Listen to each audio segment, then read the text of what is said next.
Hello everyone, you are all welcome to lecture number 958, and today's topic is the chemical properties of rubber. The natural rubber is sensitive and is not stable in presence of oxygen. So once it is exposed to air, the oxidation will take place. It will be oxidized, and also it is sensitive to heat. Once it is heated, first it will be very soft, viscous, sticky, and finally it will catch fire, and there will be formation of carbon dioxide gas and water. And when rubber is subjected to destructive distillation at high temperature, it gives dipentene, that is C10 H16, and at low temperature it gives, when it is subjected to destructive distillation at low temperature, it gives the mixture of isoprene unit and dipentene. Means isoprene unit means C5H8 and C10 H16, and this rubber is made up of these C5H8 units. It undergoes bromination and it gives tetrabromo rubber. It consumes 4 atoms of bromine, or we can say 2 molecules of bromine, and that indicates that rubber contains that isoprene unit, that is 2 double bond. It undergoes hydrogenation in presence of catalyst, and also it undergoes halogenation. It gives a chloro derivative, and that is in the form of white powder. It also reacts with hydrogen chloride, that is HCl, and gives rubber hydrogen chloride. So all these properties I am going to discuss one by one. So here point number 1, that is under chemical properties of rubber. Natural rubber slowly oxidizes on exposure to air. When heated in air, it softens and then burns to form carbon dioxide and water. Number 2, when its destructive distillation is carried out, when rubber is subjected to destructive distillation at higher temperature, the condensate contains mostly dimer of isoprene unit, for example dipentene, and that is your C10 H16. This dipentene is made up of 2 isoprene units. But when destructive distillation is carried out at low temperature, the condensate of rubber contains 2 liquids. One is isoprene unit, that is C5H8, and second one is dimer of isoprene, that is C10 H16. Number 3, on heating the rubber at very high temperature, a liquid is formed known as oil of rubber, that is obtained as a result of liquefaction of rubber. The rubber powder, that is abraded, reacts with hydrogen gas in presence of catalyst to form fully saturated hydrocarbon, that is C5H10 outside bracket N, known as hydro rubber. So once the rubber is fully saturated, hydrogenation is done, and once it forms C5H10N, then it is known as hydro rubber.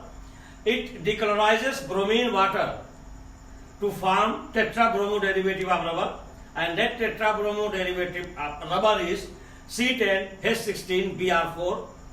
It forms ozonide when it is treated with ozone, ozonolysis will take place with ozone, and it reacts with hydrochloric acid.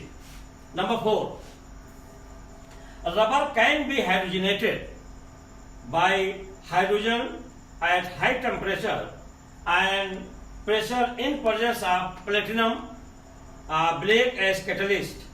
Rubber reacts with halogen to form chlorinated rubber, and this chlorinated rubber which is an elastic and amorphous white powder.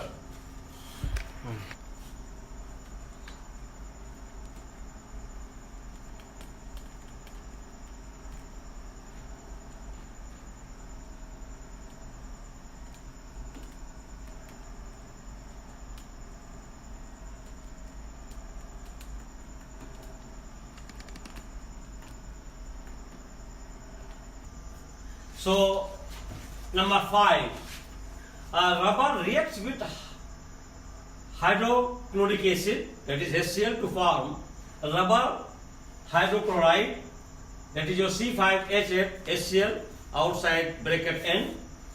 Oxidizing agents such as nitric acid, peroxybenzoic acid, peroxides, and permanganate cause oxidation of rubber, and the oxidation process is promoted by copper and manganese.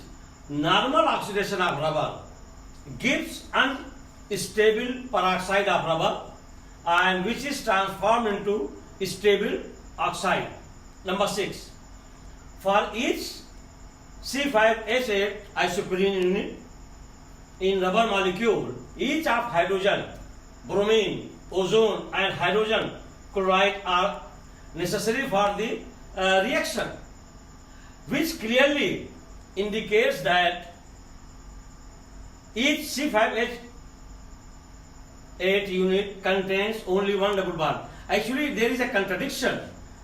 Basically, the isoprene unit C5H unit HA that contains two double bonds, but it can take one molecule of bromine in bromidation, one molecule of hydrogen chloride, and also the ozone and hydrogen, but it is not like that. There is contradiction. Isoprene unit contains two double bonds in head and tail fashion. That is what it is given here like this. It is head, means more crowded area, and less crowded area is tail. So there is one double bond, and here it is one double bond, and this is actually isoprene unit. Chloride are necessary for the reaction, which clearly indicates that each C5H8 unit contains only one double bond. It is contradiction with the fact that isoprene, the decomposition product of rubber, has two double bonds. In other words, the rubber hydrocarbon may be represented as C5H8 outside N or polymer of isoprene unit. And in the case of rubber, this shows that rubber is formed by the joining of isoprene units in head and tail fashion, means crowded area and less crowded area. So this one head and one tail, and it may go like this: one head, one tail, then one head, one tail, then one head, one tail, like that. Head, tail, tail. So this is a polymer of isoprene. So that is the structure of rubber, where isoprene units are arranged in thousands and millions to give the polymer of isoprene unit, and that polymer of isoprene unit is actually the rubber.